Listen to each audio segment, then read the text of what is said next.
Hello everyone, welcome to Roam Tech. Today we will be discussing how to set up vocal shortcuts on your iPhone. It's a really cool feature that can save you time and effort.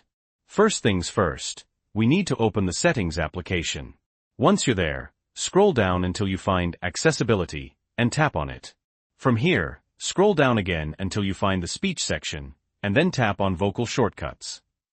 Now, tap on Set up Vocal Shortcuts at the very top of the screen.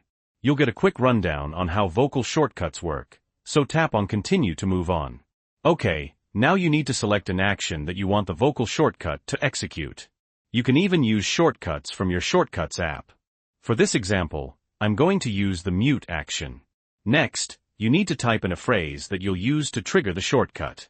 I'm going to use the phrase mute iPhone. Once you're ready, tap Go at the bottom right. Now this is important. You need to say the phrase 3 times so your system can learn to recognize your voice. Mute iPhone.